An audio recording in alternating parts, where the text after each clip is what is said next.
So she did the extra test where they look at the blood flow in his brain, and based on how the blood is flowing through his brain, they put it into an equation, and the equation will tell them whether or not my baby has an adequate amount of blood flow, which is how they can test in utero to see if your baby is becoming anemic.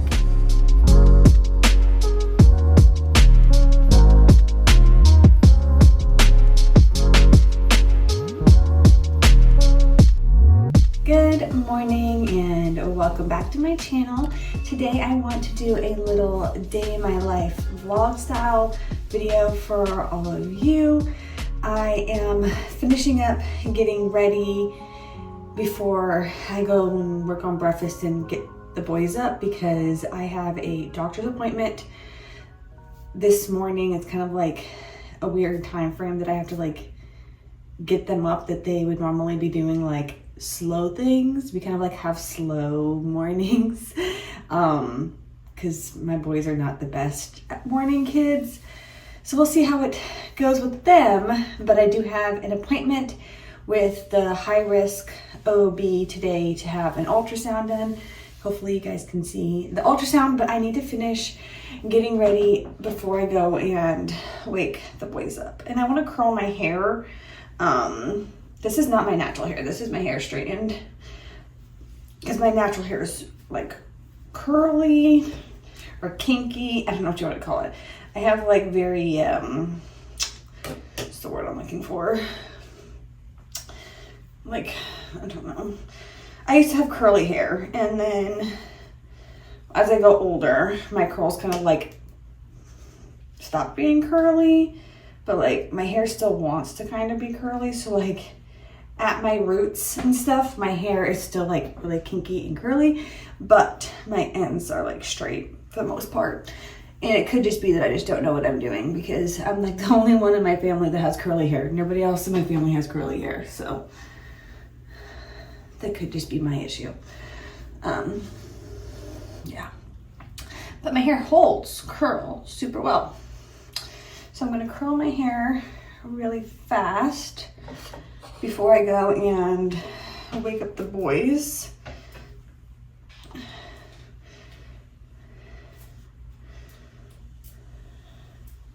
And I really need a new straightener. This straightener is like at the end of its life. And it makes me really sad because I've had this straightener for probably over 10 years. Like 11 or 12 years that I've had it. So it's kind of crazy to me that I've had it for that long. And it's worked so well. And I've tried some other like friends and family straighteners to kind of see if I want to buy a different type of straightener, and they don't work on my hair. So I need to figure out like a good straightener, which I probably will buy like a salon quality straightener, even though they're super expensive. But just because I can't really deal with the like having to spend hours. I mean, it already takes a long time for me to straighten my hair because I have so much hair, which it probably doesn't look like that right now because it's straightened already. But it takes a long time for my hair to be straightened or like look flush. Like even if I want to curl my hair, I have to like straighten out my like roots because if not, like they're super kinky. So they have to be like straightened before I can curl them. So curly hair problems over here. But my natural curls don't like work to just wear my hair natural. My straightener keeps turning off. That's why I need a new straightener. It's making it take way longer to curl my hair because it keeps turning off, and I have to wait for it to like heat back up for it to curl my hair. I just need to invest in a new one. This is a like chia air. I don't even know if they make these anymore. Bought it so long ago. I'm going for like really loose curls, like nothing super tight or anything. So that's why I'm doing such big sections. But I want to have like some more curl piece towards the front of my face. And I don't really care if they're less curled in the back.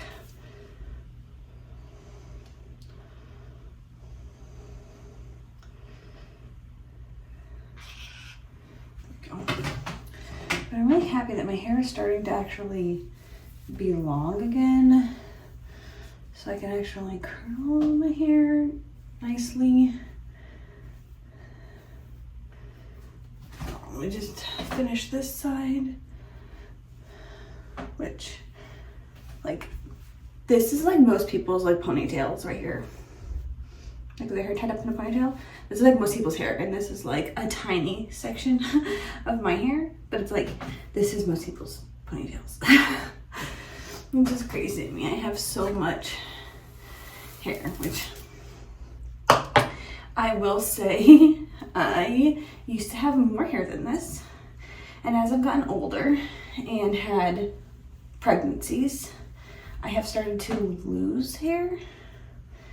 My hair is not as thick as it used to be, which is not a big deal because I have so much hair. But when I was a kid, I had a crazy amount of hair,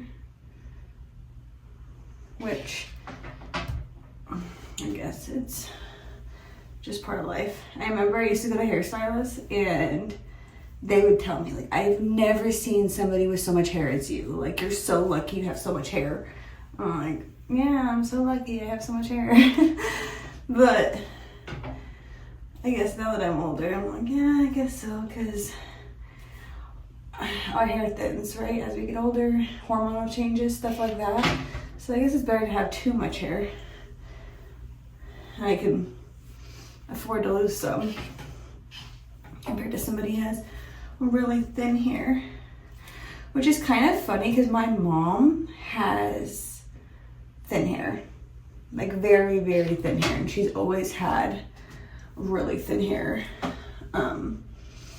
So I get my hair from my dad's side of the family, but she had no idea how to like deal with my hair because she was just like, what is this? This is not a thing. Okay, let me finish this up really fast.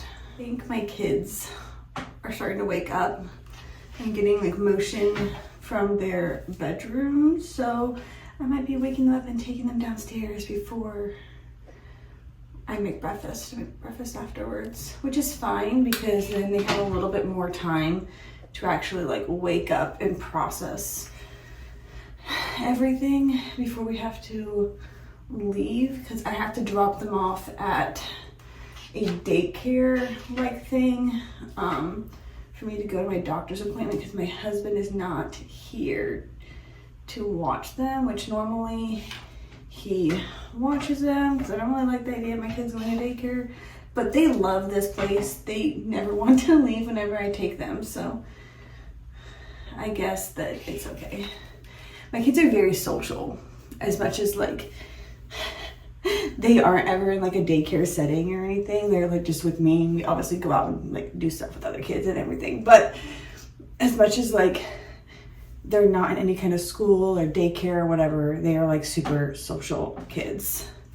So that's what I'm working with for today, which, I mean, we're just going to a doctor's appointment and I'm not really sure what else we have to do because it's usually just, like, I'm a stay-at-home mom, so I literally just do whatever needs to happen in the moment when I realize it needs to happen.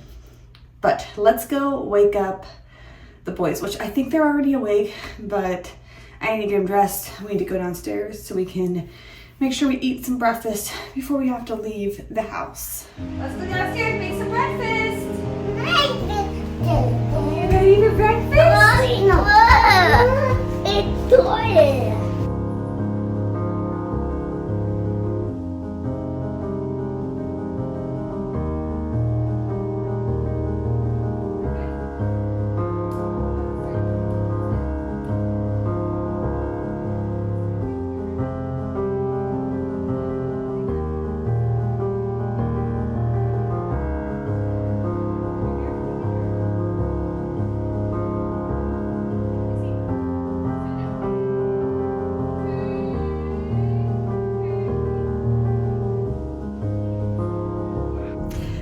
are in the car and we are headed to daycare.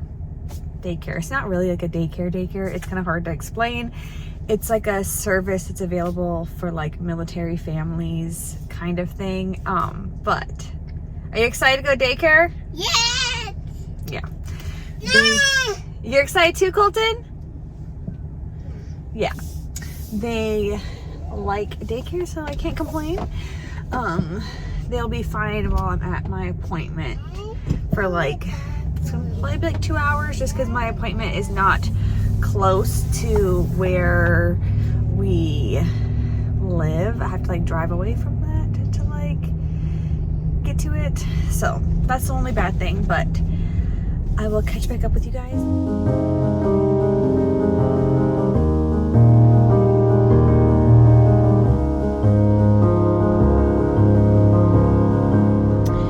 I just left my high-risk doctor's office and I am driving to go get my boys from daycare, and I cannot record in there, unfortunately. They don't let me record the ultrasound that I get, which I wish I did so you guys could see it, but I am going to add a bunch of photos in here of the ultrasound, like so you guys can see everything. And he is still measuring a week ahead, so he's going to be a big boy probably. I just hope that he's not too big to push out, right? I don't want like a huge baby just for that reason and that reason only. But I'm always glad to know that he's like growing well. It was a longer appointment because I had some concerns about my like teeter results, which is like the reason why I go to the high risk doctor. Right, sorry, that road was like super bumpy and like it would make me nauseous if my camera was like shaking crazy. Where like a screen was shaking like that when I was like trying to watch it. So what was I saying? Oh yeah, we had some concerns with my teeter results because the last time I went and had my blood work done, the OB or like the nurse, I think it's like the nurse who puts in like your blood labs that you go and like get them taken to the laboratory, right? Well, when I went in, the phlebotomist who was drawing my blood was like, hey, they did this wrong. They did not put in the results, or like they didn't put in the like proper tests to get all the results. So she was like, I'll just draw the blood and then they can do all the proper tests that they need to do, even though they didn't put the tests in right. So when I went to my last OB appointment, after I had my blood drawn, the OB was like, oh yeah, it shows that you have your teeter results, and it says that it's the anti-C, which is the type of antibodies that I have, but there's no number. So she had one of her like nurses, or one of the nurses there, call down the labs and like confirm, hey, is everything good? Because I explained to her what had happened. And then I waited there for a while, and the nurse was like, hey, they have the blood, they just haven't tested it yet. But it was weird because they already had they already had the result that said I had the anti-C, but they didn't have the results with like the number of what my number was. And I'm like, that's not how it normally happens. It usually all comes at the same time. So a few hours later, I got an email from, or like a message alert from the OB, and it was like, oh, your number's a 1, which my number has pretty much been an 8 since like the second time I had it tested. The first time it was a 4, and then it's been an 8 consistently this whole time.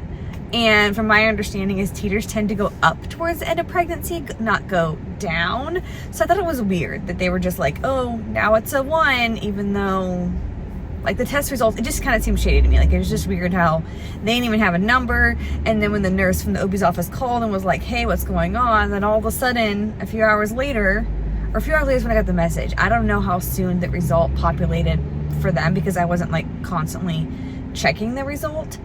But I'm like, this whole thing is weird. So when I got to my high risk appointment, the lady was like, oh, it's a 1, like that's super low, that's great. And then I explained to her what happened, and I'm like, I don't know if I trust that it's a 1, because to me that kind of seems a little shady. Like I don't know if I trust it. So she did the extra test where they look at the blood flow in his brain, and based on how the blood is flowing through his brain, they put it into an equation, and the equation will tell them whether or not my baby has an adequate amount of blood flow, which is how they can test in utero to see if your baby is becoming anemic, which that's the test that they will do consistently. Like they said, if my number gets to a 16 or higher, then they will do that test where they check his blood flow in his brain every week until my numbers either go down or until I deliver, or unless that they see that he's anemic, and then they will have me deliver once they see that he is anemic, if he becomes anemic. So she did the test, and then she's not able to tell me based off like her ultrasound right away, hey, it's all good or it's not good. So she had to take the results to the doctor and have him or her, I'm not sure, I didn't talk to the doctor, but she had them review it. So I waited there while they reviewed to make sure that he wasn't anemic, just to be safe, because even she was like, that's weird that you've pretty much always had 8s, like it's been 8 this whole time and now it's just a 1. She's like, that is kind of weird. So she wanted to double check and make sure that was good, and she said it's good. He does not look anemic at all, which is the important thing, is all that really matters. So we will see what my test results look Friday, because Friday is when I'm going to go and have my blood drawn again, and I also have to have my glucose test done, which is not fun, but I will do all that Friday, and then hopefully my result stays as a 1. If it's true, then it should be a 1 again. That would make the most sense to me, but I'm guessing it's probably going to be an 8, and an 8 is fine with me because 8 is still a safe number, and that's all I really care about, is that my baby doesn't become anemic. And the closer I get to full term, the better, right? So that's what my goal is just to get to as close to 38 weeks as possible. I mean, 36 weeks is what my doctor said. Like, if you're 36 weeks, then there's no concern in delivering. That's what his opinion is. I would love to get to 38 weeks because that would make me feel better. But either way, another ultrasound, another good result, and that's all that really matters, is that my baby is healthy. I am healthy. He is still measuring big, like I said, a week ahead. So he was measuring 28 weeks in 3 days, which is technically 9 days ahead. So he's measuring 9 days ahead. But you know, when you're 27 weeks, it's hard for them to really tell how, like, if your baby's going to actually stay big or not. So we'll see. Oh, and I don't know if I told you, in my last doctor's appointment with my regular OB, my belly was measuring a whole week ahead. So I was 24 weeks the last time I went to my regular OB, and they, you know, measure your uterus, I guess is what it would be called. Like, they measure your belly, but they use it to measure your uterus to see how far along you are. And I was 24 weeks when I went in there, and my baby was my belly was measuring 25 weeks. So I am bigger. So we'll see. We'll see if this continues or what happens. All right. Well, I will catch up with all of you once we get the boys. After lunch, Colton takes a nap, and Kyler gets some one-on-one curriculum-based learning. We use the Good and the Beautiful curriculum because I love their focus on literacy and phonics. Apple. Good job. Do they match? No. No, this is an uppercase A, and that is a lowercase a. Good job. So look, this one. I only spend about 5 to 10 minutes on curriculum because I want my 4-year-old to enjoy learning. So when he no longer shows interest, we move on. There you go. Good job. That's the letter K. You want to go to the next letter? That's the letter Y. Go up and then go down. Good job. After book curriculum, we practice writing or drawing. Then we switch to some type of learning game. I do prefer outdoor activities, But today it was raining, so we decided to stay inside, and I let Kyler pick out a game. But the more you do it, the easier. You got, how many is that? 2. 1, 2. Okay. He chose this counting game, which he really enjoyed. 1, 2. Good job. Mommy's turn. Uh-oh, Mommy got a basket again. Your turn.